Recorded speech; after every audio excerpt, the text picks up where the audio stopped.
from the shores of beautiful Lake Coeur d'Alene in the heart of North Idaho. Local, regional, national, and international guests discuss their topics on our forum, the North Idaho College Public Forum, with your host and moderator, political scientist, Tony Stewart. Welcome you to the 28th year of the North Idaho College Public Forum. With today's program, we are starting, again, as I've indicated, the 28th year, and we're delighted to be back on the various PBS stations to, again, enjoy our guests and subjects for the next year. On today's program, and again next week, our topic is going to be the Habitat for Humanity International.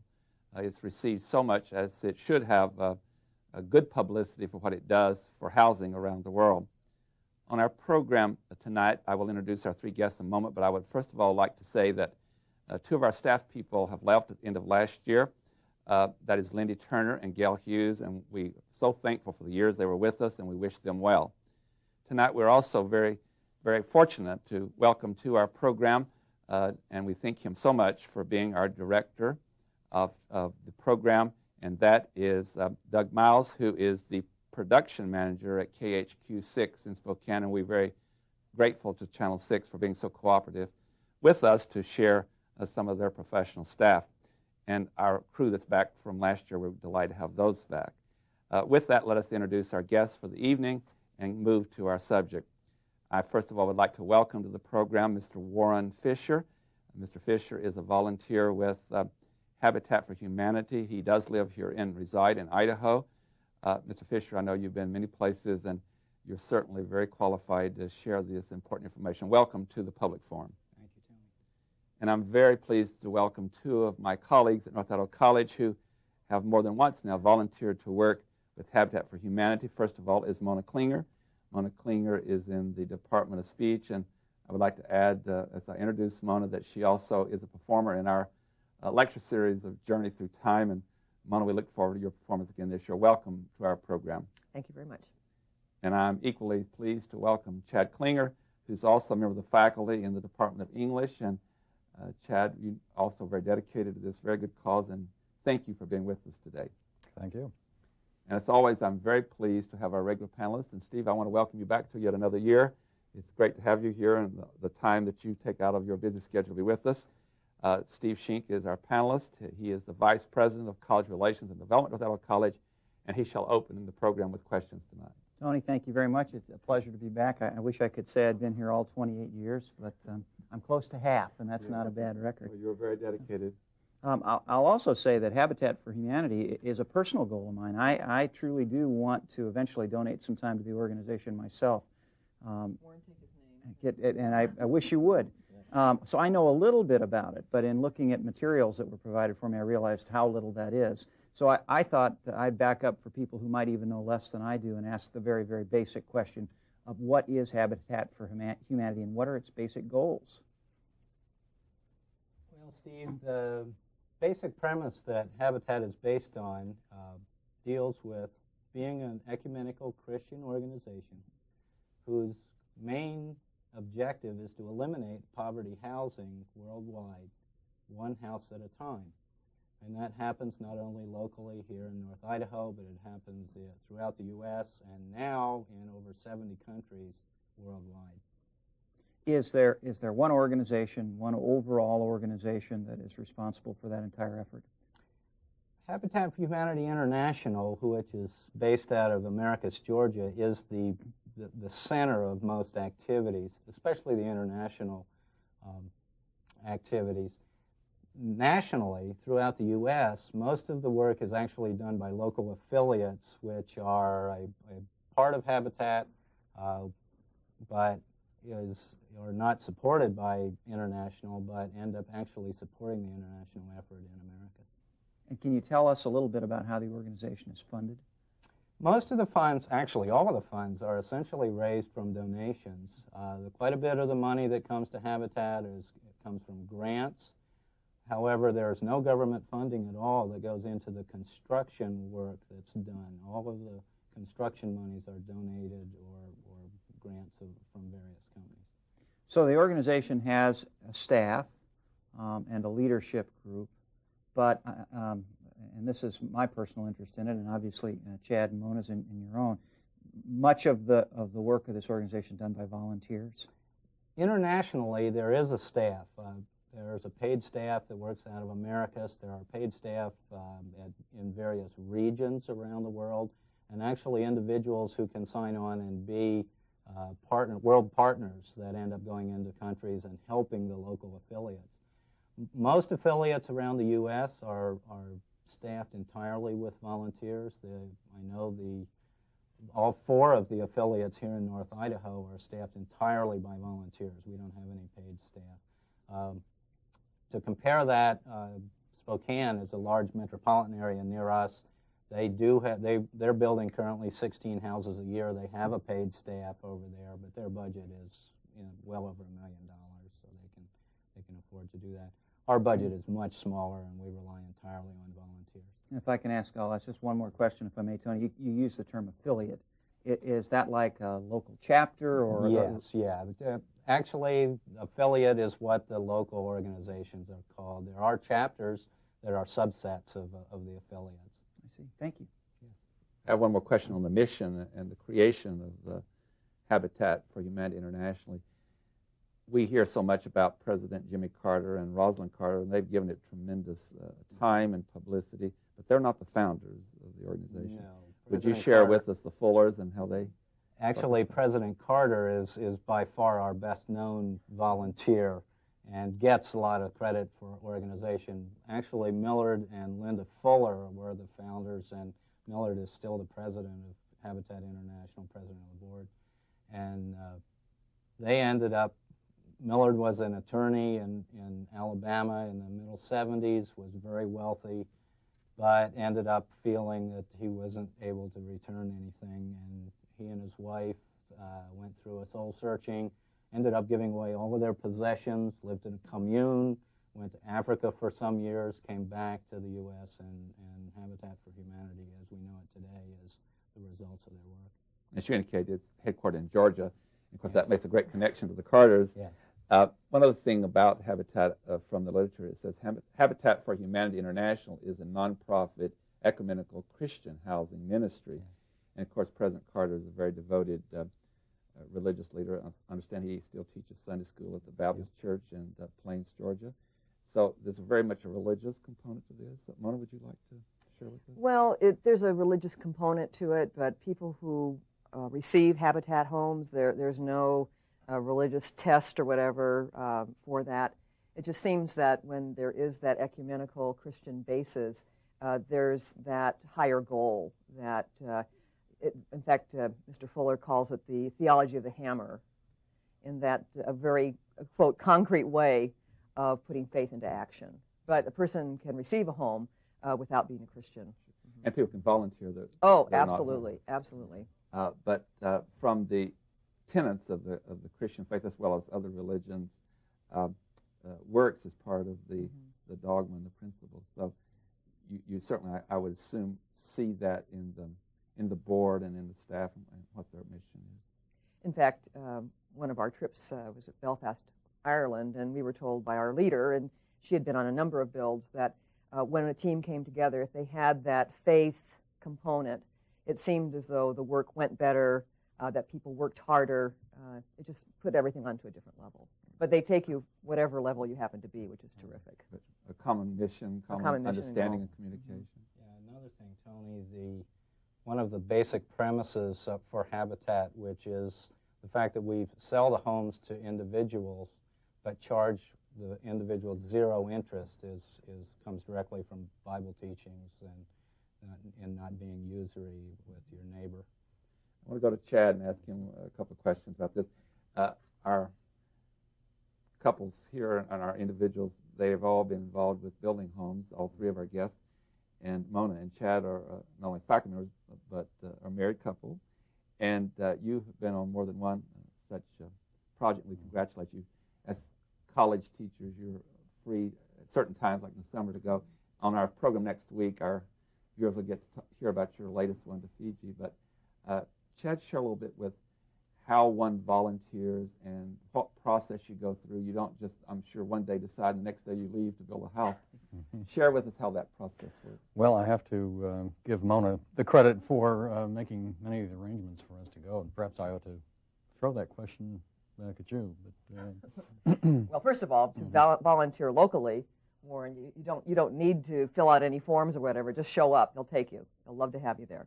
But for one of the international trips, which is normally a 2-week obligation, 2 to 3 week obligation, there are a number of things that you do have to go through. You have to make an application.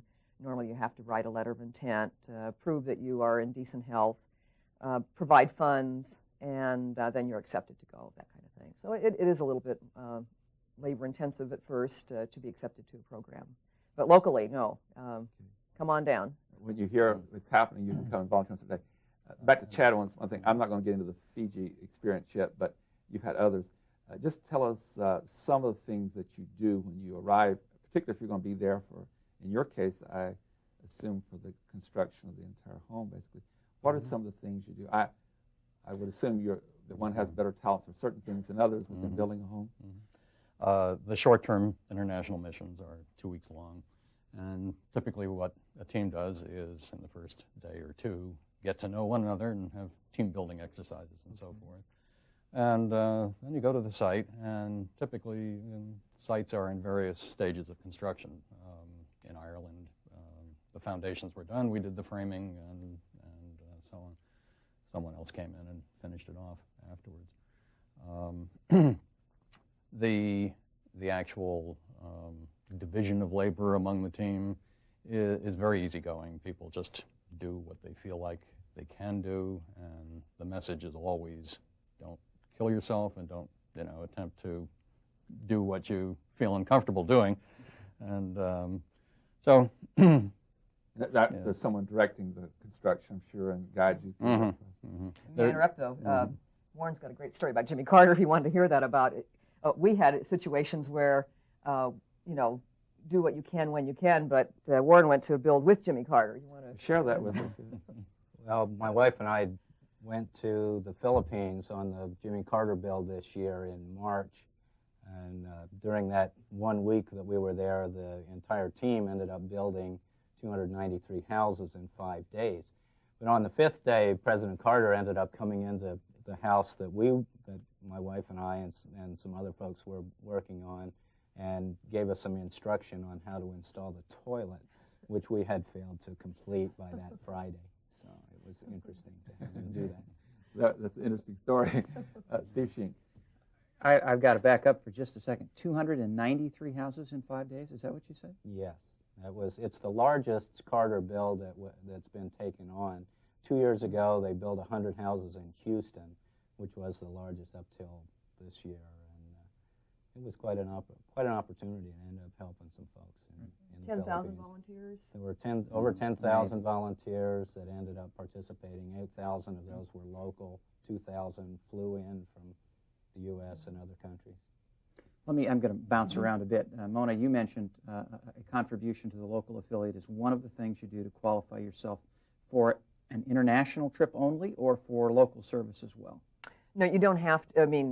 You don't have to even do anything in the local affiliate if you don't wish to. Just show up. All right. Just show up. But if you do want to travel with Habitat for Humanity internationally, you make a contribution to the affiliate. Well, what you do is, it's to the affiliate in the country you're going to. I see. So you are helping to build those homes. In other words, you're going to build, but you're also providing a lot of the funding for those houses in other countries. I understand. Your expenses for international travel, who pays those? That's your ours. obligation as well. And just to give people an idea, and I think there are probably lots of people watching the show who might be interested in making trips like the ones you have and the one we're going to talk about in our next show. I'm in the fundraising business, or at least part of what I do is that, so I know that people have very different means. Is there, I'm sure there's no maximum, you can give as much as you'd like. Is there a minimum amount that's required? yes, it's there's a basic contribution of, is it $600 for our It depends on where you're going, but like there's a contribution towards the house, but then you do have to pay your airfare and everything. But once you're there, everything is taken care of. So your food, your lodging, any trips that you take. So Fiji was about $1,900. But Habitat also encourages you to do some fundraising yourself. So it's a matter of contacting friends and relatives. We sold candy bars to help fund ourselves, and I found a little money here, found a little money there, and the family was very generous in helping to support us too. So I'm glad you mentioned that, because some people may have been thinking that was beyond their ability, but there are ways that people who have modest means can still get involved, even in the international program. That's great to know. And they go different, like if you were going down to Mexico, it's not quite as expensive as maybe taking off to Fiji, which is a very long distance away. Travel expenses, of course, would be a lot less. My next question is somewhat related. Like a lot of people who heard about Habitat for Humanity through Jimmy Carter's involvement, for a while I thought it was just a U.S. organization. It might be interesting to know what people in other parts of the world think about us building homes here in the richest nation in the world. Is there a great need for Habitat for Humanity in the United States? Because the need is different, certainly different here than overseas. I mean, if you look at the house costs, that's one thing that ends up being fairly clear on differences. Typical houses in the United States cost somewhere between $30,000 and $40,000 to build the simple, decent houses that we provide. Overseas, they only cost $2,000 to $2,500. So for you to ask, are we in fact meeting a need in the U.S., the need that's being met ends up having to do with the low-income folks' ability to end up owning a home in this country. Sure. And that is the target that Habitat is trying to fill in the United States. Overseas, probably the goal is more simply to provide warm, dry shelter than it would be here. Some of the families that we deal with here, when you look at the need requirement for them, may be in warm, dry, but in some cases they're paying over 50% of their total income for housing, which is unreasonable. Some of the places that people are just living aren't reasonable, even in this country, and here in North Idaho. You mentioned earlier, Warren, that no interest is charged on the purchase of the home. Is the percentage, and you just said that the costs vary dramatically from location to location. Yes. Is the percentage that the owner family will eventually pay, is it the same everywhere? Do they all pay half or all of the costs involved, or? Yeah, Steve, when we end up, actually I'm going through right now through the house pricing process. We're going to be placing a family in one of our houses this October, and we're trying to create the cost of the house right now. The family that ends up getting the mortgage and actually buys the house from Habitat will in fact end up repaying to Habitat not only the cost of materials, but a dollar value equal to the value of donated materials that are contributed by individuals or building suppliers, those things. So that even though our houses are much less expensive than commercial builds, I'll say the $35,000 to $40,000 house that we sell immediately has a value to the county tax assessor of somewhere between $80,000 and $85,000. But yes, the family pays the full price. I see. And a final question, Tony, if I may.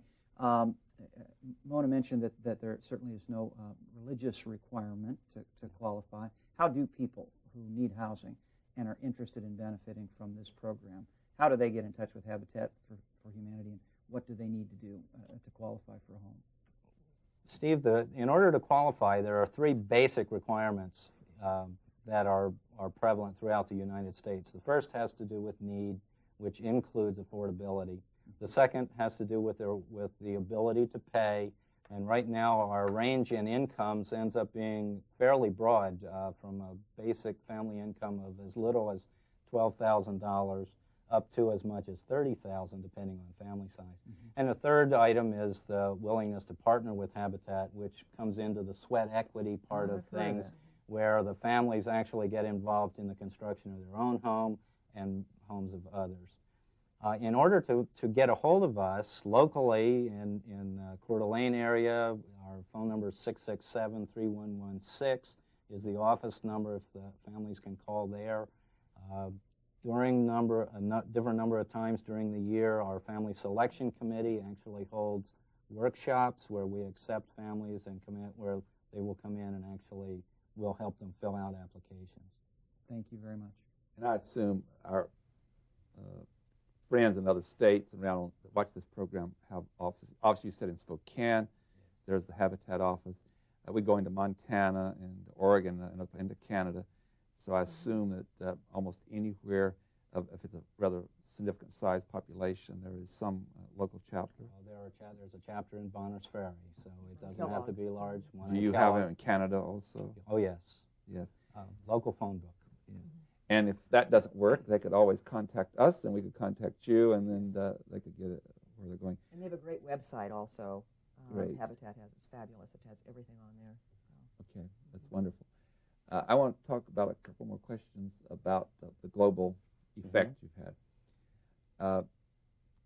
We're not here to suggest that Habitat's going to end all poverty and housing on the globe. But certainly this is a tremendous project, and secondly, maybe other organizations and groups will also go into this area. But Warren, would you tell us how many homes we're taping this program, and it's airing in October of 1999 as of this time. How many homes have been built? The statistics today indicate that internationally, Habitat has built in excess of 80,000 houses worldwide in the 23 years that Habitat's been in existence. A goal has been established by Millard for us by the year 2000 in September during Building on Faith Week. We have a goal internationally to build the 100,000th house in New York City during the Jimmy Carter build, which will be done in September of the year 2000. In New York. In New York. And in relation to that, I don't know how many people per home you have on average, but that would be several 100,000 people that have been housed in better conditions because of Habitat for Humanity. For us in the U.S., our average family size ends up being about 3 to 4. Internationally, the average number of the family size is closer to 6. I know from some of your data that when you had 60,000 homes, that already served over 300,000 people. So you're looking at much more than that now. Yes, we are. Also, in relation to your work, do you have any relationship to governments? I'm thinking about when you go into different countries. Some of those are democratic countries, some of them aren't, some of them have more restrictions. How does this nonprofit organization work with government? I know you don't get funds. We've already talked about that. The funding we try. What funding we do get, we don't get government funding is construction. In some cases, we do accept government funding for property or infrastructure, in order to provide safe drinking water for the families overseas, or there in the Philippines. So there are different government ties that Habitat has, and Habitat International works very closely with those governments to make sure that what we do ends up fitting into their programs, and we get support from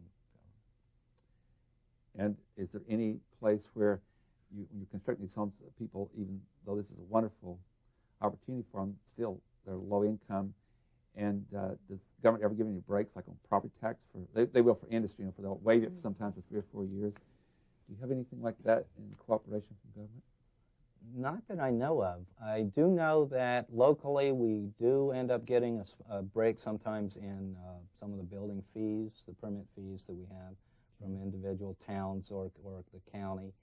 But one of the things that Habitat is trying to foster in having their families change their lives is the fact that they become upstanding citizens in their community, and that includes paying their share of the tax burden that they receive by being homeowners. And there is some partnership with government too, in terms of like AmeriCorps volunteers coming in. I know in Belfast, Chad, some of the connection with the government there. Do you remember any of that, or?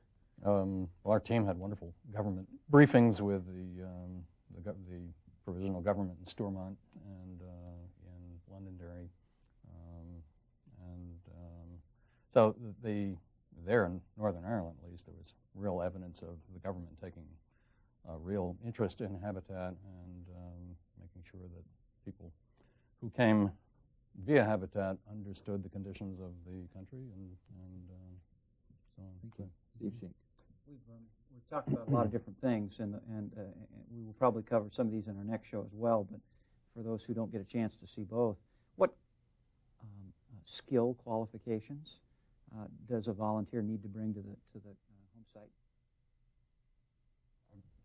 Really very few area, and there's a lot of painting to be done and cleanup and travel around sometimes. It's a lot of non-skill work. Our team in Fiji was just kind of worked out to be heavily almost dominated by young females, college-age young women, and clearly they perhaps didn't swing a hammer with the greatest of skill, but they sure tried and did a lot of jobs well. But very little skill is required. Well, it's a spirit of servanthood also. You're there to help in any way you can, and the nice thing about Habitat, whatever your skill level is, it's going to be better by the time you finish, which is terrific. A learning opportunity. And I'm on the low end of the food chain when it comes to any kind of skills, but my help is still necessary and useful.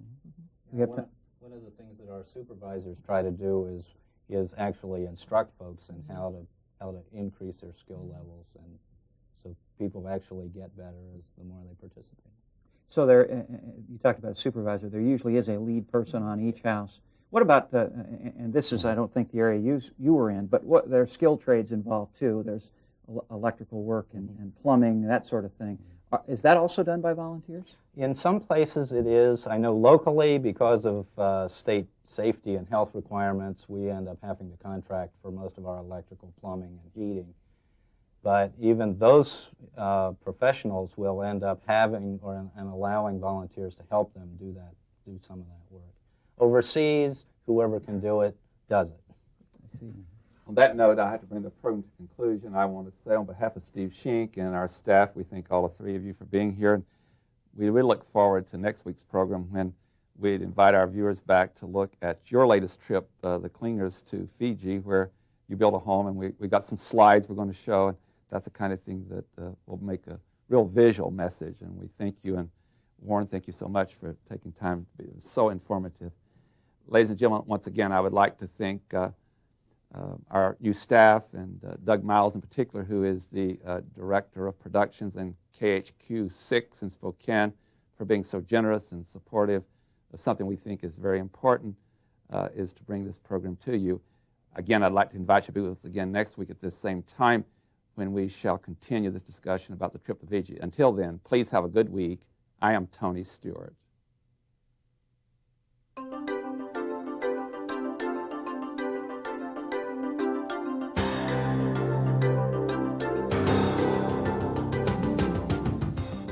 North Idaho College Public Forum is the longest-running public television show of its type in North America and is seen in 7 states and 2 Canadian provinces. Each episode is pre-recorded live and is an educational community outreach from North Idaho College. Please join us again at this same time next week for another new edition of North Idaho College Public Forum on this public television station.